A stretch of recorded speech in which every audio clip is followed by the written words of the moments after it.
ज्ञानाञ्जनशलाकया चक्षुरुन्मीलितं येन तस्मै श्रीगुरुवे नमः। नमो विष्णुपादाय कृष्णपृष्ठाय भूतले श्रीमते भक्तिवेदान्त स्वामी नित्यनाम्ने नमस्ते सरस्वती देवे गौरवाणी प्रचारिणे निर्विशेष। निर्विशेष शून्यवादी पाश्चात्य देशतारिणे। जय श्री कृष्ण चैतन्य प्रभु नित्यानंद श्री अद्वैत गदाधर शिवासादि गौर भक्तवृंद।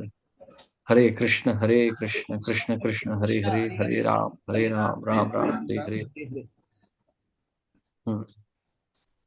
अथ चेत्त्वम् इमं धर्म्यं अथ चेत्त्वम् इमं अथ धर्म्यं चेत्त्वम् इमं धर्मं संग्रामं न करिष्यसि, सङ्ग्रामं न सङ्ग्रामं न करिष्यसि। करिष्यसि। ततः स्वधर्मं कीर्तिं च ततः ततः स्वधर्मं ततः कीर्तिं च स्वधर्मकीर्तिं च हित्वा पापम् अवाप्स्यसि। हित्वा पापम् इत्या हित्वा पापम् अवाप्स्यसि। पापं अवाप्स्यसि। वाप्स्यसि। हाँ, कोई पढ़ना चाहेगा? किंतु यदि तुम युद्ध करने के स्वधर्म को संपन्न नहीं करते तो तुम्हें निश्चित रूप से अपने कर्तव्य की इच्छा करने का पाप लगेगा और तुम योद्धा के रूप में भी अपना यश खो दोगे। तात्पर्य, अर्जुन विख्यात योद्धा था जिसने शिव आदि अनेक देवताओं से युद्ध करके यश अर्जित किया था। शिकारी के वेश में शिव जी से युद्ध करके तथा उन्हें हराकर अर्जुन ने उन्हें प्रसन्न किया था और वर के रूप में पशुपता से प्राप्त किया था। सभी लोग जानते थे कि वह एक महान योद्धा है। स्वयं द्रोणाचार्य ने उसे आशीष दिया था और एक विशेष अस्त्र प्रदान किया था जिससे वह अपने गुरु का भी वध कर सकता था। इस प्रकार वह अपने धर्म पिता एवं स्वर्ग के राजा इंद्र समेत अनेक अधिकारियों से अनेक युद्धों के प्रमाण पत्र प्राप्त कर चुका था। किंतु यदि वह इस समय युद्ध का परित्याग करता है तो वह न केवल क्षत्रिय धर्म की उपेक्षा का दोषी होगा अपितु उसके यश की भी हानि होगी और वह नरक जाने के लिए अपना मार्ग तैयार कर लेगा। इस शब्दों में वह युद्ध करने से नहीं अपितु युद्ध से पलायन करने के कारण नरक का भागी होगा। हरे कृष्ण भजी। हरे कृष्णा। धन्यवाद प्रभु। तो भगवत गीता में अभी जो है स्वधर्म की संज्ञा चल रही है। स्वधर्म दो स्तर पर है। भगवान ने पहले भी समझाया था पिछले श्लोक में कि स्वधर्म दो प्रकार के होते हैं। एक शरीर का होता है और दूसरा होता है आत्मा का। जो आत्मा का है उसका तो केवल संकेत दिया गया है, उसके बारे में बताया नहीं गया है, वो आगे बताया जाएगा। तो शारीरिक स्तर पर पहले जीव को समझना है वो है कौन। जैसे बच्चा स्कूल जाता है तो सबसे पहले ढूंढता है कि कक्षा कौन सी है, कहाँ कक्षा में कहाँ बैठना है, उसकी कुर्सी कहाँ है, उसको कहाँ बैठना है। उसके बाद वो फिर पुस्तकें निकाल के तब पढ़ाई शुरू करता है। तो वैसे ही जब एक व्यक्ति जब आत्म साक्षात्कार की अपनी यात्रा शुरू करता है तो सबसे पहले उसे अपने शरीर की अवस्था से धर्म का पालन करना होता है। ये जो शारीरिक धर्म होते हैं ये मन और शरीर को जो है धर्म के मार्ग पर रखने के लिए होते हैं। सवेरे उठ के स्नान करने से, सवेरे उठ के शौच क्रिया से कोई आत्म साक्षात्कार नहीं मिलने वाला है। उसी प्रकार से अच्छा भोजन करने से, शरीर को स्वस्थ रखने से भगवत प्राप्ति नहीं होने वाली है, परंतु ये आवश्यक होता है। जैसे आप सवेरे उठते हैं, स्नान करके काम करने जाते हैं, दफ्तर जाते हैं, काम करते हैं, तो वो स्नान करना कोई आवश्यक कार्य नहीं है। उससे आपको कोई धन संपत्ति नहीं मिलने वाली, पर वो करना आवश्यक है क्योंकि उसके बिना आप ऐसे दफ्तर नहीं जा सकते उठ के। भोजन करने से आप व्यवसाय नहीं कर पाते, लेकिन भोजन नहीं करेंगे तो व्यवसाय नहीं होगा। तो उसी प्रकार से ये जो शारीरिक धर्म होते हैं ये अनिवार्य हो जाते हैं ताकि हमारा शरीर और मन जो है वो भगवत प्राप्ति को में लग सके। तो सबसे पहले हमें समझना है कि हमारी अवस्था क्या है। ये एक अनुशासन है। ये जो शारीरिक धर्म है ये एक अनुशासन होता है आध्यात्मिक जीवन में। ये स्वयं में आध्यात्मिक नहीं होता। तो अर्जुन जो है वो क्षत्रिय है। यहाँ पर अभी देखिए ये अर्जुन की विडंबना को समझिए। अर्जुन अभी यहाँ रो रहे हैं कि ये मेरा परिवार है, ये मेरे स्वजन है, इनके इनका वध करना पड़ेगा, इनका वध किया तो मैं दुखी हो जाऊंगा और धर्म के अनुसार इनका वध नहीं करना चाहिए, अर्जुन कह रहे हैं। अब अर्जुन धर्म की संज्ञा दे रहे हैं परंतु वो धर्म का अर्थ ही नहीं समझे। धर्म शब्द का अर्थ क्या होता है वो ही नहीं समझे। तो भगवान जो है सबसे पहले धर्म शब्द की ही संज्ञा दे रहे हैं। अब यहाँ भगवान धर्म क्या है वो समझा रहे हैं। तो जहां यहाँ जैसे भगवान यहाँ कह रहे हैं कि यदि तुम इस युद्ध को नहीं लड़ोगे तो तुम पाप करोगे, और तुम्हारी जो ये जो यश है योद्धा के रूप में, ये समाप्त हो जाएगा। तो जो क्षत्रिय होते हैं उनके उनके अपने स्वाभाविक, उनके अपने धर्म होते हैं, उनके अपने स्वधर्म होते हैं। देखिए जैसे एक मनुष्य है, वो दाल रोटी खाता है, चावल सब्जी ये खाता है। एक गाय जो है वो घास फूस खाएगी, झाड़ खाएगी। यदि एक मनुष्य घास फूस खाने लग गया, ये सोच के कि गाय भी यही खाती है, तो वो मर जाएगा, क्योंकि उसका जो पेट है वो हजम नहीं कर सकता इन चीजों को। उसको दाल रोटी ही बना के खानी है। उसी प्रकार से हर व्यक्ति का एक शारीरिक धर्म होता है जिसका पालन करना अनिवार्य होता है, क्योंकि ये धर्म उसके शरीर, उसके मन के अनुसार होता है। जो क्षत्रिय होते हैं वो सुबल होते हैं, सुदृढ़ होते हैं, और उनके अंदर अहंकार होता है, उनका एक अपना मान होता है। ब्राह्मण जो होते हैं वो शारीरिक रूप से दुर्बल होते हैं, उनकी उनकी बुद्धि बहुत तीव्र होती है, वो विरक्त होते हैं। ये सबके अपने अपने जो है, अपनी अपनी एक मानसिकता है, अपना अपना एक शारीरिक अवस्था है। उसके अनुसार ही धर्म का पालन किया जा सकता है। जैसे एक बस है, उसमें 50-60 सीट होंगी, बड़े बड़े टायर होंगे, वो सड़क पे दौड़ेगी लोगों को लेके। स्कूटर में दो ही पहिए होते हैं, छोटे से होते हैं, वो एक व्यक्ति थोड़ा सा सामान लेके चलेगा, तीव्र गति से जाएगा, थोड़ी बहुत थोड़ी दूरी तक जाएगा। दोनों अलग अलग वाहन हैं, दोनों के अपने अपने उपयोग हैं। हम ऐसा नहीं कहेंगे कि स्कूटर ज्यादा अच्छा है, बहुत तेज जाता है, परंतु उसमें हम 50 लोगों को नहीं बिठा सकते। या हम ये नहीं कहेंगे कि अरे बस इतने लोगों को बिठाती है तो हम परिवार के लिए बस ही खरीद लेते हैं। नहीं, हर वस्तु का अपना उपयोग है।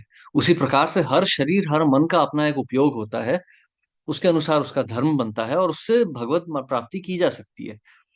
तो उस धर्म के अनुसार चलना पड़ता है। क्योंकि अर्जुन यहाँ अभी शारीरिक चेतना में है, इसलिए भगवान शारीरिक धर्म के बारे में बता रहे हैं। जब तक शारीरिक धर्म पूरी तरह से नहीं निभाए जाएंगे तब तक उनसे विरक्ति नहीं आएगी, और तब तक व्यक्ति मुक्ति प्राप्त नहीं कर सकता। यहाँ पर अर्जुन मुक्ति की बात कर रहे हैं, संन्यास की बात कर रहे हैं, क्योंकि उनके सामने भय खड़ा है। ये असली विरक्ति नहीं होती।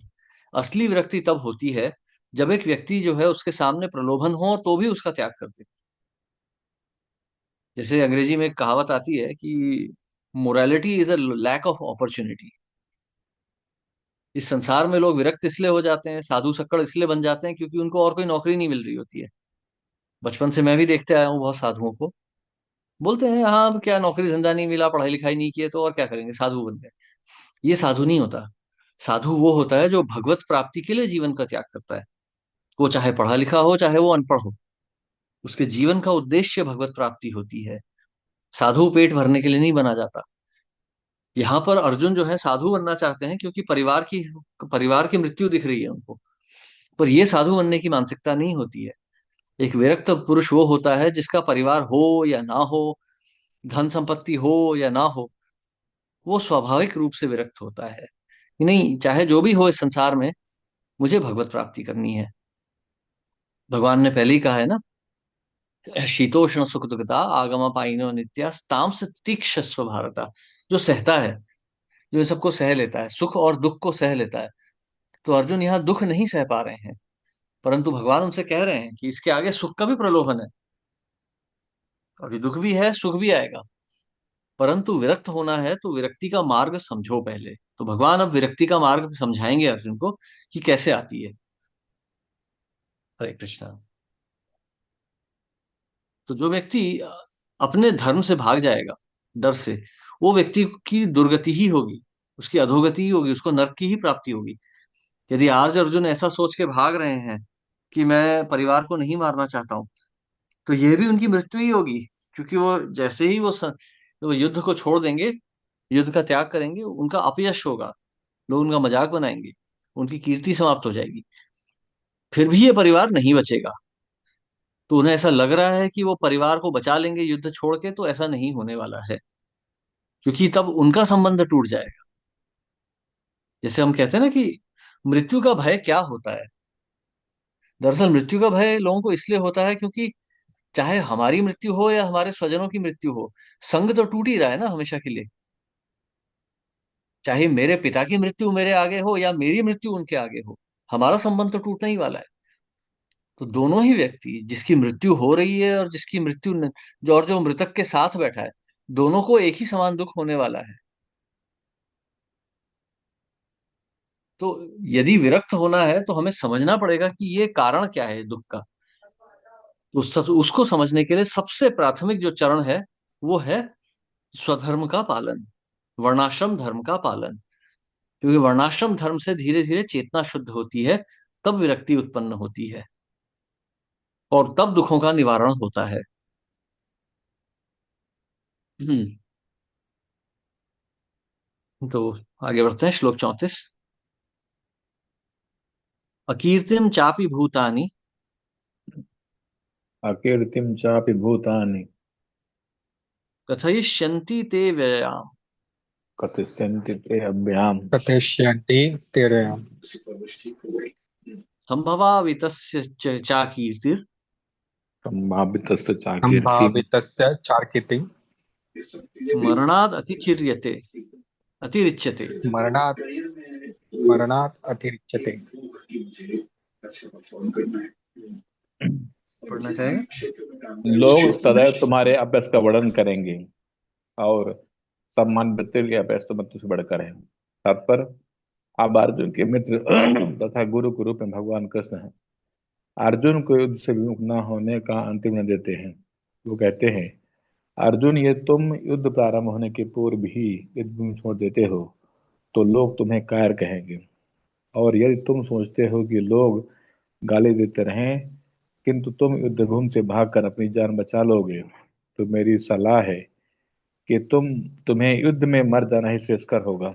तुम जैसे सम्मानी व्यक्ति के लिए अपकीर्ति मृत्यु से बुरी है, अतः तुम्हें प्राण भय से भागना नहीं चाहिए, युद्ध में मर जाना ही श्रेयस्कर होगा। इससे तुम मेरी मित्रता का दुरुपयोग करने तो समाज में अपनी प्रतिष्ठा खोने के अभ्यास से बच जाओगे। अतः अर्जुन के लिए भगवान का अंतिम निर्णय था, वह संग्राम से पलायन न करे अपितु युद्ध में मरे। जी प्रभु जी। हरे कृष्णा, धन्यवाद प्रभु। हम्म। अब भगवान यहाँ पे यश की बात कर रहे हैं, अकीर्तिम, कीर्ति की बात कर रहे हैं भगवान। क्यों कर रहे हैं? मतलब ये तो हम, मतलब शास्त्र है, उपनिषद पढ़ रहे हैं और यहाँ भगवान कीर्ति की बात कर रहे हैं, जो कि एकदम भौतिक स्तर पर है। भगवान ने पहले ही कहा कि अशोच्यान अन्वशोचस्तम, तुम उस चीज के लिए शोक कर रहे हो जो शोक के योग्य नहीं है। तो फिर भगवान यश की क्यों बात कर रहे हैं? यश तो और भी मतलब निचली चीज हो गई। अर्जुन तो भी धर्म की बात कर रहे थे, करुणा की बात कर रहे थे, परंतु भगवान तो यहाँ यश की बात कर रहे हैं, जो कि और भी मतलब निचले स्तर पर आता है। तो ऐसा क्यों कर रहे हैं? तो भगवान जो है अब अर्जुन को समझा रहे हैं। आप इसको बहुत ध्यान से सुनिए और बहुत ध्यान से समझने का प्रयास कीजिए। भगवान अर्जुन से कह रहे हैं कि हे अर्जुन, तुम परिवार के लिए तुम करुणामयी हो रहे हो, तुम परिवार पे दया कर रहे हो, तो वो तो शारीरिक स्तर पर ही हुआ। तो तुम यह क्यों नहीं समझ रहे हो कि ये तुम्हारा धर्म नहीं है? मान अपमान ये क्षत्रियों की ये जो होती है, ये विचारधारा होती है। ब्राह्मणों का कोई मान अपमान नहीं होता। ब्राह्मण जो होते हैं वो भगवान के लिए समर्पित होते हैं पूर्णतः। ब्रह्म जानाति इति ब्राह्मण, एक ब्राह्मण केवल भगवान की शरण में रह रहा है, वो तो ब्रह्म में लीन है। एक क्षत्रिय जो होता है उसके लिए मान सम्मान ये सब मायने रखते हैं। तो यदि तुम परिवार के लिए इतनी आसक्ति रख रहे हो तो अपने मान के लिए भी उतनी आसक्ति रखो। भगवान यही कह रहे हैं कि तुम इस युद्ध को छोड़ के भागना चाहते हो और तुम अपयश में जियोगे। लोग कहेंगे ये तो कायर था, भाग गया छोड़ के। तो उससे अच्छा है कि तुम युद्ध करके मर जाओ, यहीं पे वीर गति को प्राप्त हो जाओ। तो तुम्हारी जो है अधोगति नहीं होगी, वीर गति प्राप्त कर जाओ ना। तुम्हें तो डर है नहीं। तुम्हें तो परिवार के मरने का डर है, अपनी मृत्यु का भय नहीं है। तुम ये मर ही जाओ, युद्ध कर लो और मर जाओ यहाँ पे, वो बेहतर रहेगा बजाय कि इस प्रकार से युद्ध छोड़ के भागने के। क्योंकि युद्ध छोड़ के भागोगे तो परिवार वैसे भी छूटने ही वाला है, परंतु जो तुम्हारा यश है, तुम्हारी कीर्ति है, वो भी समाप्त हो जाएगी। फिर तुम कहीं के नहीं रहोगे। और भगवान यहाँ भी ये भी कह रहे हैं कि अ, लोग फिर यह भी नहीं कहेंगे। और यहाँ पर एक बहुत महत्वपूर्ण बात उठती है। क्षत्रिय जो होते हैं धर्म के लिए जीते हैं। अर्जुन भी उसी धर्म के तर्क दे रहे थे। तो धर्म क्या होता है? धर्मम तो साक्षात भगवत प्रणीतम, जो भगवान ने स्थापित किया है वो धर्म होता है। तो अब यदि अर्जुन इस प्रकार से युद्ध छोड़ के भाग गए तो भगवान की भी अकीर्ति होगी, भगवान का भी अपयश होगा। लोग कहेंगे कि भगवान का भक्त इस प्रकार से धर्म को त्याग के भाग गया, तो तुम अपना ही नहीं, तुम पूरे धर्म का ही नाश कर दोगे इस प्रकार से। लोगों का भगवान से ही विश्वास हटने लग जाएगा। तो तुम इस प्रकार से भागो मत, तुम यहीं लड़के युद्ध करो, मृत्यु को प्राप्त हो जाओ। हरे कृष्णा। श्लोक 35। भयाद रणाद उपरतम आत्रणात् भयात् परतम परतम नमस्यन्ते त्वाम महारथा मत्सन्ते त्वां महारथा स्यन्ते त्वां भारतः भूत्वा यास्यसि लाघवम् येषां च त्वं बहुमतो यावत् हाँ जी।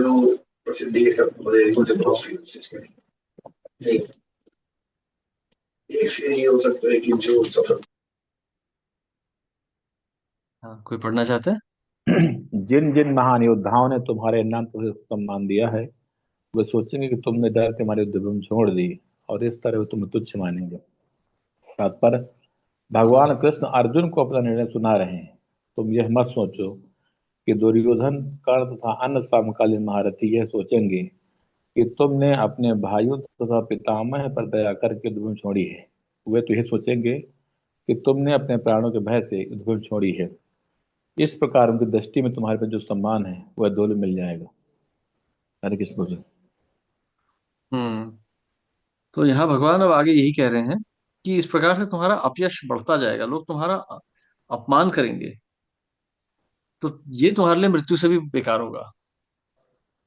तुम मतलब एक तुम्हारा जो एक क्षत्रिय का जो अहंकार होता है वो सह नहीं पाएगा जितना अपमान मिलेगा। अभी तो भावुकता में आके छोड़ दे रहे हैं। यहाँ पर एक चीज ये भी है, अर्जुन ने स्वयं ही कहा था कि वो तो स्वयं भावुक हो रहे हैं परंतु उनके संबंधियों के मन में ऐसे कोई विचार नहीं उठ रहे। भीष्म पितामह अर्जुन को देख के नहीं रो रहे, द्रोणाचार्य के मन में ये सब विचार नहीं आ रहा है कि पांडव भी उन्हीं के शिष्य हैं। तो ऐसे जो व्यक्ति हैं उनके लिए क्या दया करनी, ऐसे व्यक्तियों के लिए क्या मन में करुणा रखनी।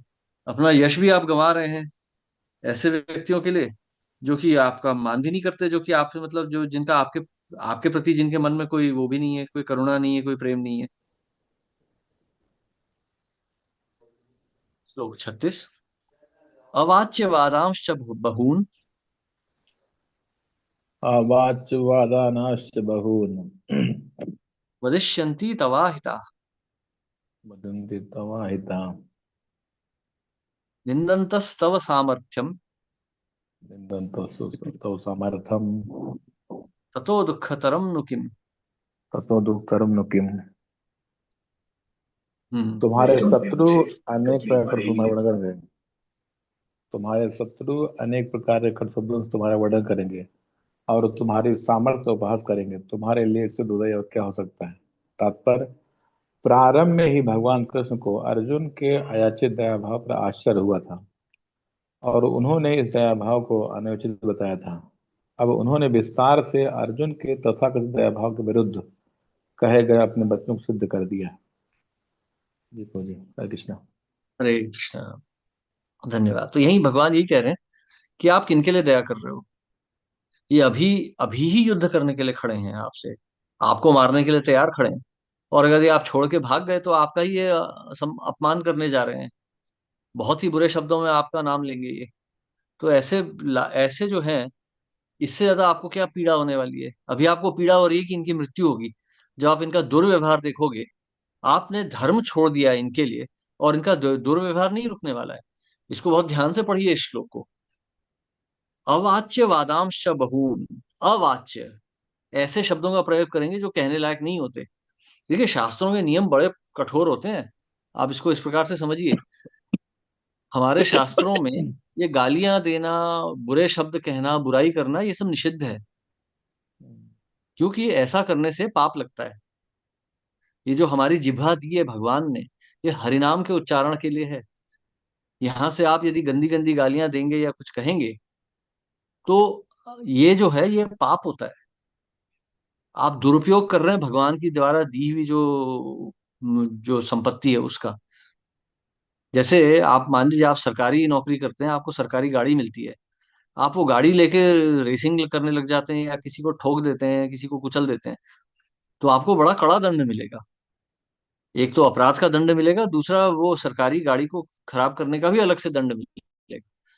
तो ये जो भगवान ने जो संपत्ति दी है हमें जिह्वा के रूप में, सेवोन्मुखे ही जिह्वा दो स्वयं एव स्फुरत्यदा, ये भगवान के स्मरण के लिए है। ये भगवान के नाम के उच्चारण के लिए, शास्त्रों के अध्ययन के लिए है, ये मंत्र उच्चारण के लिए दी गई है, ये कोई गंदे शब्दों के लिए नहीं दी गई है। और भगवान यहाँ ये कह रहे हैं अवाच्य वादांश बहून। अब भगवान तो त्रिकालदर्शी हैं कि ये व्यक्ति, ये जो तुम्हारे सामने युद्ध करने के लिए खड़े हैं, तुम इनसे प्रेम कर रहे हो अभी। जब तुम इनके कड़वे शब्द सुनोगे तो तुम्हारे लिए जीवन और भी कठिन हो जाएगा। तुम इनके लिए धर्म का अपमान करोगे, तुम इनके लिए धर्म को त्यागोगे, और ये जो है, ये तुम्हारे लिए कोई करुणामयी शब्द भी नहीं कहने जा रहे, तुम्हारी सहानुभूति नहीं करेंगे, तुम्हारे लिए और भी ऐसे ही कड़े शब्द का प्रयोग करेंगे। तो तुम्हें और किस चीज और क्या दुख होगा फिर? तुम्हारा प्रेम तो वहीं का वहीं मर चुका होगा, तुम्हारा धर्म का भी नाश हो जाएगा और तुम्हारा यश का भी नाश हो जाएगा। तो तीन तीन जो तुम जिन चीजों से डर रहे हो, तुम्हें एक नहीं तीन हानि होने वाली है। परिवार का प्रेम तुम्हारा छूट जाएगा, तुम्हारा यश भी छूट जाएगा और धर्म का भी नाश होगा। जिस पाप से तुम भाग रहे हो वो पाप तो युद्ध छोड़ने से होने वाला है। श्लोक 37। हतो वा प्राप्स्यसि स्वर्गम अतो अतो वा वा प्राप्त प्राप्स्यसि स्वर्गं स्वर्गम जीत्वा वा भोक्ष्यसे महीम्। जित्वा वा वा भुङ्क्षसे महीम्। से महिम तस्मादुत्तिष्ठ कौन्तेय, तस्मादुत्तिष्ठ तस्मादुत्थित कौन्तेय, कौन्तेय युद्धाय कृत निश्चय। युद्धाय युद्धाय कृतनिश्चयः। कृतनिश्चय। हे कुंती पुत्र, तुम यदि युद्ध में मारे जाओगे तो स्वर्ग को प्राप्त करोगे, या यदि तुम जीत जाओगे तो पृथ्वी के साम्राज्य का भोग करोगे। अतः और युद्ध करो। तात्पर्य है, तात्पर्य यद्यपि अर्जुन के पक्ष में विजय निश्चित न थी, फिर भी उसे युद्ध करना था, क्योंकि यदि वह युद्ध में मारा भी गया तो वह स्वर्गलोक को जाएगा। हरे कृष्ण। एक लाइन का है। हम्म। तो अब शरीर के धर्म की ही बात चल रही है, तो भोग विलास तो शरीर से ही किया जाता है ना। अच्छे भोजन का आस्वादन तो जिह्वा से ही होता है। अच्छे दृश्य तो दृष्टि से ही देखे जाते हैं, अच्छे दृश्य। तो उसी प्रकार से जो भी भोग है इस शरीर से ही हो रहे हैं। तो स्वधर्म के पालन से शरीर शारीरिक सुखों का भी भोग होता है। तो यहाँ पर भगवान यही कह रहे हैं कि हे अर्जुन, धर्म का मार्ग मत छोड़ो। तुम्हें यदि देखो, इसको इससे समझिए, अर्जुन परिवार को क्यों नहीं मारना चाहते? वो ये सोच रहे हैं कि परिवार के साथ ही तो भोगा जाता है इस संसार को। तो भगवान कह रहे हैं कि तुम उस भोग के डर से यदि भागना चाहते हो, तो मैं तुम्हें पहले ही बता दूं कि यदि तुम युद्ध जीत गए तो तुम्हें स्वर्ग के समान राज्य प्राप्त होगा, और यदि मारे गए तो स्वर्ग ही प्राप्त होगा। तो हानि कहाँ है इसमें? इस युद्ध में कोई हानि नहीं होने वाली है। हरे कृष्णा। हम्म। ठीक है, किसी का कोई प्रश्न या टिप्पणी? प्रभु जी, मेरा एक प्रश्न ये है कि जैसे हम्म। अब हम लोग बहुत दिन से भक्ति हाँ। मतलब माला कर रहे हैं, दीक्षित हैं, सब कुछ है, ब्राह्मण दीक्षा, हरि नाम सब दीक्षा हो, हम्म। तो मतलब को रोज करते हैं मंगला आरती, गुरु पूजा, चैंटिंग, भागवतम क्लास, और मोड़ के घूम फिर के वहीं आ जाते हैं। हाँ। तो मेरा ये जिज्ञासा है कि प्रभु जी, प्रोग्रेस कैसे होगा? लक्षण क्या है उसका कि प्रोग्रेस हो रहा है कि नहीं हो रहा फिर आपको तो चिंता करने की कोई जरूरत नहीं है। परंतु प्रश्न है तो उसका उत्तर तो हो ही जाना चाहिए। पता नहीं मैं स्वयं इस उत्तर देने योग्य हूं कि नहीं। कामस्य नेन्द्रियः प्रीतिर लाभो जीवेत यावत्, जीवस्य तत्व जिज्ञासा नार्थो यश्चेह कर्म भी। हमारी इच्छाएं ना प्रभु, हमारा मन जो है संसार में लगा हुआ है। हमें ये संसार अच्छा लगता है। हमारे माता पिता हैं, पति पत्नी हैं, बच्चे हैं, भाई बहन हैं।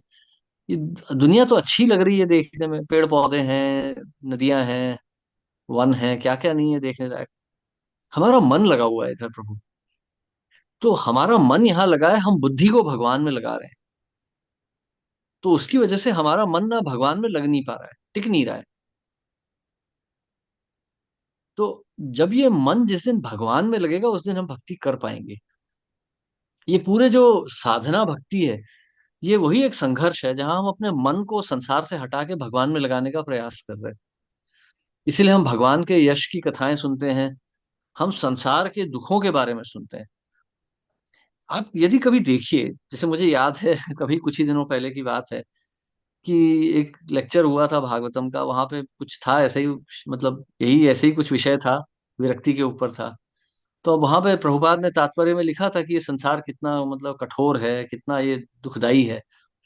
तो एक प्रभु जी बोले कि नहीं प्रभु, नए नए लोग आए हैं यहाँ पे, ऐसी बातें मत किया कीजिए। एक- हम प्रभु, शास्त्र है ही इसीलिए, हमें बताया जा रहा है बार बार कि देखो मूर्ख उठो, ये संसार बहुत भयानक है, यहाँ मत, यहाँ मन मत लगाओ, ये बहुत भयानक जगह है ये। अब यदि हम मन हटाना ही नहीं चाहते तो भक्ति में उद्धार कैसे होगा? ये आपकी बात नहीं कर रहा हूं मैं बता रहा हूँ, लेकिन जी प्रभु जी इस जी, संसार सही में बात। ऐसी, इसीलिए लोग भक्ति में प्रगति नहीं कर पाते, क्योंकि जहां प्रगति शुरू होती है वो छोड़ देते हैं, करना ही नहीं चाहते प्रगति। कामस्य नेन्द्रिय प्रीतिर, अपने मन की जो इच्छाएं हैं उन्हें काम में मत लगाओ, भगवान ये कह रहे हैं, मतलब व्यासदेव ये कह रहे हैं। हम्म केवल आत्म सिद्ध, आत्म साक्षात्कार की इच्छा होनी चाहिए। तो हमारी इच्छाएं हैं, इच्छाएं आती रहेंगी, इच्छाओं को भगवान में लगाना है, कठिन है। यही तो खेल है पूरा, साधना भक्ति का हम्म खेल यही है। मन भाग रहा है, पकड़ के वापस ला रहा है।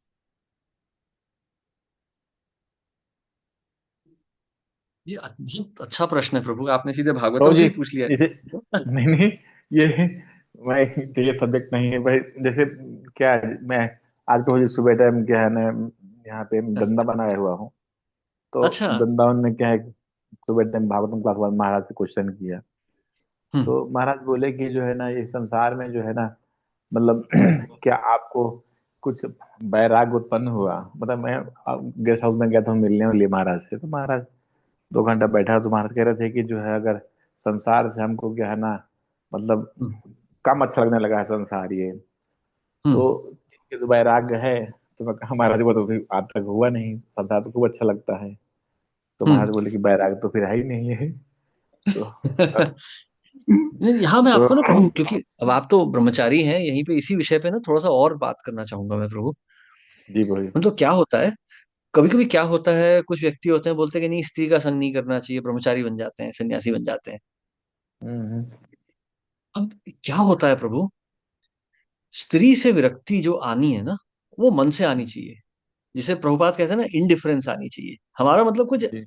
हमें कुछ लगना ही नहीं चाहिए, स्त्री का संग अच्छा या बुरा ही नहीं लगना चाहिए। हाँ हाँ, जैसे इससे हम तो सड़क बहुत पे जी चल क्या रहे है, हैं। इससे इससे तो कर्म के साथ शरीर मिला है ना, उसमें तो उतना दोष का नहीं, कुछ नहीं स्त्री का ना किसी पुरुष का। वो तो हाँ प्रारब्ध मत- मिला हुआ है। हाँ, मतलब ऐसा सोचिए प्रभु, जैसे आप वृंदावन में हैं अभी, अभी आप वो जी। भक्ति वेदांत मार्ग में निकलिए बाहर, वो मेन रोड में। हम्म। तो वो रिक्शा चल रहे होंगे पूरा, जोर जोर से हॉर्न बजाते हुए, हाँ, अरे या आजकल तो फिर सब वो, मॉडर्न रिक्शा आ गए हैं प्रभु जी, वो वाले जो है ना, वो जैसे अच्छा, एयरपोर्ट में ई चलते हैं वो रिक्शा। सब, वो वाले सब है ना। ई हाँ। रिक्शा है, लेकिन वो सब एयरपोर्ट वाले से वाइट बिल्कुल वो आराम से, जैसे आप देखिए ना एयरपोर्ट में आते हैं ना सामान लेके लेके जाते हैं अच्छा, उनको वैसे वाले आ गए अभी। आप ये वृंदावन सब वही वाले चल रहे हैं ना आजकल। हाँ, हाँ। वो अच्छा, फिर अब- वो बड़ी बड़ी वो दिल्ली से बसेस आती हैं, वो हॉर्न बजाते हुए हाँ चलेंगी सड़क पे। जी तो जी। बेकार लगता है उसे देख के, अच्छा नहीं लगता, मतलब बस आती हुई देख के ही मन अजीब सा हो जाता है कि यार क्या शोर मचा रहा है। लेकिन जब वो सड़क में चली जाती है या हम सड़क से चले जाते हैं तो हम उसके बारे में विचार भी नहीं करते। हम, वो बस चाहे जैसी भी हो, हमें ना उससे प्रेम है ना उससे घृणा है, हमें उसका विचार ही नहीं है। तो क्या होता है, कभी कभी व्यक्ति विरक्ति लेके भी ना स्त्री की आसक्ति नहीं छोड़ते। वो कैसे हो जाता है कि स्त्री की प्रशंसा अच्छी लगने लगती है कि अरे इतनी माताएं प्रशंसा कर रही हैं, हालांकि हमारे मन में उनको भोगने का कोई विचार नहीं आ रहा है, परंतु उनकी प्रशंसा अच्छी लग रही है, क्योंकि माताओं का तो स्वभाव होता है प्रशंसा करना सबका। तो वो प्रशंसा सुनना जो होता है वो भी एक प्रकार की आसक्ति होती है, वो एक जिसे कहते हैं, जैसे प्रभुपाद कहते हैं, सटल सेक्स होता है वो। हम हम्म, स्त्री का शरीर तो नहीं भोग रहे पर उनकी प्रशंसा को भोग रहे हैं। जी। तो तो ये भी जब जब इससे भी विरक्ति आ जाएगी कि नहीं ठीक है यार, कोई फर्क नहीं पड़ता, प्रशंसा करे ना करे, हमें क्या लेना देना, तो हमारा ब्रह्मचर्य आगे बढ़ जाएगा। और भी हमारी विरक्ति तब और हो जाएगी। विरक्ति मतलब एक प्रकार से निरासक्ति, मतलब हमें कोई विचार ही नहीं, ना उससे कोई प्रेम है, ना उससे हमें कोई घृणा है, हमें विचार ही नहीं है उस वस्तु का।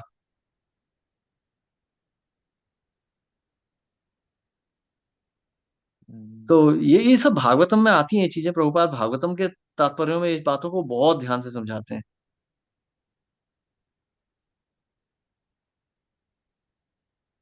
तो जी देखते प्रभु हैं जी। कि भगवत गीता जल्दी हो पाई तो भागवतम शुरू करेंगे हिंदी में कभी। हाँ कभी चाहे हफ्ते में एक दिन कर सकते हैं प्रभु जी, क्योंकि क्या है, जैसे हाँ। हम जो पढ़ रहे हैं ना, अब क्या होता है, हम्म। 2 दिन तक भूल जाते हैं, क्या बद्ध जीव है ना प्रभु जी हम लोग। तो फिर क्या, वो टैक्स हाँ, उतर जाते हैं। हम सबका नहीं यही प्रभु होता है जी, प्रभु, मेरा भी वही होता है। मैं अपनी बात कर रहा हूँ प्रभु जी। मैं जो कि तुम रियलाइज कर रहा था सही में कि मतलब मैं 2 घंटे रहा महाराज के पास, महाराज ने कुछ चीजें से मुझे बोली कि चेक करो कहाँ है। तो मैं बोला कि महाराज मैं किसी में नहीं हूँ ना, और रियल में नहीं हूँ प्रभु जी। जैसे कि मतलब क्या है ना, संसार का अच्छा लगने लगेगा, फिर ज्ञान हम्म। बढ़ेगा, फिर क्या अशांति आएगी, फिर अपने अपने कमियां समझ में आने लगेंगी। तो ये हम्म। मतलब मान के चलिए 4-5 स्टेप हैं जो है ना, जब आपको भक्ति में प्रवेश होता है ये चीज दिखाई देने लगेगी। क्या सो होती है, मैं कहा नहीं होती महाराज ये चीजें, और सही में नहीं हो रही है प्रभु जी। कहीं कहने की बात नहीं है, मतलब झूठ बोलना क्या है, सारे भक्तों के सामने झूठ हाँ, बोलने का कोई अच्छी बात नहीं है ना। तो एक और भी मैं वही चीज़ है सोच प्रभु, रहा ये हूँ भी, जी। ये इसमें देखिएगा प्रभु, ये एक बात और है, केशवानंद प्रभु ने भी ये बात बताई थी कि भक्ति में जब हम आगे बढ़ने लगेंगे तो ठीक है, वो विरक्ति वगैरह आई वो सब ठीक है, पर जब हम भगवान को हम ना मिस करने लगेंगे, जब हमारे संसार हमें शून्य लगने लगेगा ना, तब हमें समझना चाहिए भक्ति बढ़ रही है। मतलब एक तरह से कहें तो जब हमें दुख होने लगेगा कि मैं कहाँ हम्म। आ गया हूँ।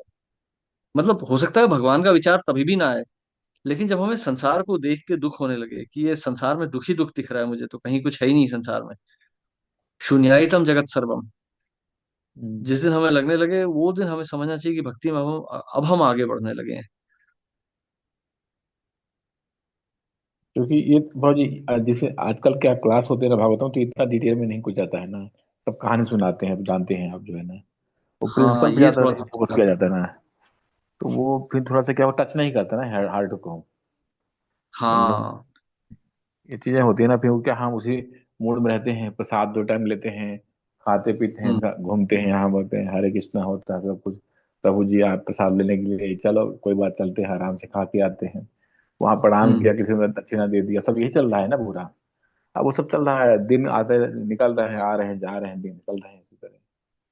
तो सब जैसा ये दुख की प्रिंसिपल बात पे है नहीं ये। फोकस किया जाता है ना। तो हम्म। इसलिए इसलिए थोड़ा सा क्या है, वो टच नहीं करता ना, ठोकर नहीं जाती लगती ना उसमें। चल रहा है इसी तरह, आराम सो जाते हैं, खाते पीते हैं, सुबह टाइम मंगलाटी उठेंगे, करेंगे, चैंटिंग करेंगे, चल रहा है, माला घूम रहा है इसे। लेकिन वो जो चीज रियलाइजेशन होना चाहिए वो नहीं हो रहा है। वो काफी दिन से वही 2008 से को ज्वाइन किया था दिल्ली में, वो मैं कठिन है देखते हुए। प्रभु। मतलब भागवतम जो है ना, ये भागवतम जो होता है, जैसे महाप्रभु भी थे भक्तों के साथ करते थे। भागवतम एकदम एक विचार विमर्श वाली सभा होती है। भागवतम की जो क्लास होती है वो केवल वो कहानी सुनाने के लिए तो होती नहीं। प्रभुपाद के भागवतम के लेक्चर्स देखिएगा, प्रभुपाद बहुत गहरी फिलोसफी में जाते हैं। तो भागवतम तो मतलब बैठ के विचार करने के लिए गहराई से हमने क्या समझा, इस हमें करना क्या है संसार में।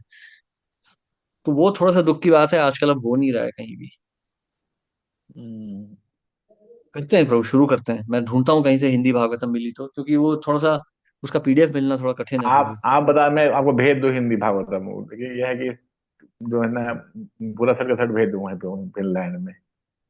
कितना पैसा लगेगा उसमें कोरियर का? नहीं नहीं, बहुत महंगा पड़ेगा प्रभु। 10-20 हजार रुपये लग जाएंगे, वो बहुत बड़ा कार्टून आता है। नहीं नहीं, वो बीस चिंता हजार मत कीजिए।